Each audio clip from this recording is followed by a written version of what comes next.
దేవుడి నామానికి స్తోత్రములు. ఈ ఉదయకాల సమయంలో మీ అందరికీ కూడా నా హృదయపూర్వకమైనటువంటి వందనాలు తెలియజేస్తున్నానండి.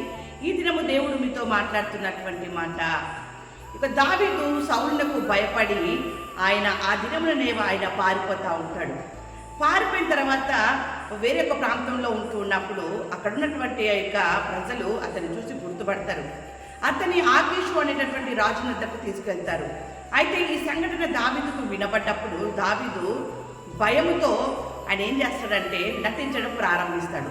ప్రాణ భయముతో నన్ను చంపుతారేమోనటువంటి ప్రాణ భయముతో నటించడం ప్రారంభించినప్పుడు ఆ యొక్క గోడల వైపు తిరిగి ఏదేదో గీతలు రాసుకుంటూ ఆ యొక్క గడ్డ మీదుగా తన యొక్క ఉమ్మిని ఆయన కార్చుకుంటూ ఉన్నప్పుడు ఆ ఆకీషు రాజు ఆయన దగ్గరికి తీసుకెళ్ళినప్పుడు ఆ యొక్క చేష్టలు చూసి ఆకీషు రాజు అంటాడు కదా, ఇక్కడ పిచ్చి చేష్టలు చేయు వారితో నాకేమి పని, నా సన్నిధిని పిచ్చి చేష్టలు చేయటకు వీడిని తీసుకొని వచ్చితేరేమి, వీడు నా నగరంలోనికి రాతగునా అని తన సేవకులతో నేను. దావీదు యొక్క పిచ్చి చేష్టలు చూసినటువంటి ఆ యొక్క ఆకీషు రాజు అన్నటువంటి మాటలను బట్టి ఆ యొక్క సేవకులు అతన్ని నగరానికి బయటకు పంపించి వేసి ఉన్నారు. ఒక మనుషుల దగ్గర ప్రాణాపాయం నుండి తప్పించుకోవడానికి దావీదు నటన చేసి ఉన్నాడు. కానీ ఒక సేవకుడి దగ్గర నటించడానికి వీలు లేదు. దేవుడు పిల్లరా, ఒక సేవకుడి దగ్గర పరిశుద్ధాత్మతో నిండుకున్నటువంటి ఒక సేవకుడి దగ్గర ఒక వ్యక్తి నటిస్తూ ఉన్నాడు. చూడండి, వాక్యం సెలవిస్తోంది కదా, రాజుల 2వ గ్రంథము 5వ అధ్యాయము 25వ వచనంలో, ఎలీషా వారిని చూచి, గెహాజీ నీవెచ్చట నుండి వచ్చితివని వాడిని అడిగినందుకు వాడు, నీ దాసుడనైన నేను ఎచ్చటికి పోలేదనెను. అంతటా ఎలీషా వానితో, ఆ మనుషుడు తన రథము దిగి నిన్ను ఎదుర్కొనుటకు తిరిగి వచ్చినప్పుడు నా మనసు నీతో కూడా రాలేదా?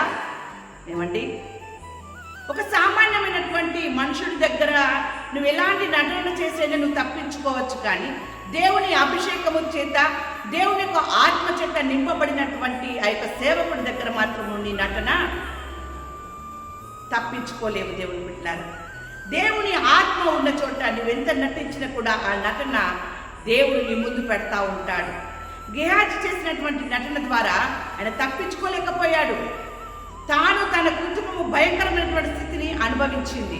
వాక్యం సెలవిస్తోంది కదా, దానియేలు 4వ అధ్యాయము 37వ వచనంలో, నెబుకద్నెజరు అంటున్న మాట, ఆయన మార్గములు న్యాయములనై ఉన్నవి, గర్వముతో నటించు వారిని ఆయన అనుపశక్తుడనియు ఆయనను స్తుతించుచు కొనియాడుచు గణపరచుచున్నాను.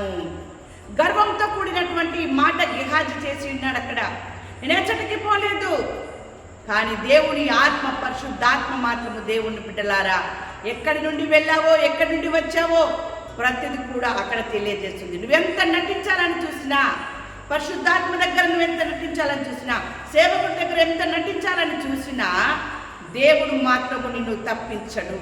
నువ్వు దేవుని దగ్గర తప్పించుకోలేవు, దేవుని పరిశుద్ధాత్మ దగ్గర నువ్వు తప్పించుకోలేవు దేవుని బిడ్డలారా. అందుకనే ఈ దినమున దేవుడు మీతో మాట్లాడుతూ ఉన్నాడు. దావీదు అంటాడు కదా, అన్యులు నాకు లోబడినట్టు నటించుదురు. అన్యులు నటిస్తారు, నువ్వు దేవుని బిడ్డవి, దేవుని యొక్క వాక్యం తెలుసు, దేవుని కార్యాలు చూసినావు, అయినను నువ్వు నటిస్తున్నావంటే దేవుడు నిన్ను విడిచిపెట్టాడు. నువ్వు దేవుని దగ్గర తప్పించుకోలేవు. ఈరోజు దేవునితో మాట్లాడుతున్నటువంటి మాట, కొరింథీయులకు రాసిన 1వ పత్రిక 7వ అధ్యాయము 31వ వచనము, ఈ లోకము అనుభవించువారు అమితముగా అనుభవింపనట్టును ఉండవలెను. ఏలయనగా ఈ లోకపు నటన గతించుచున్నది.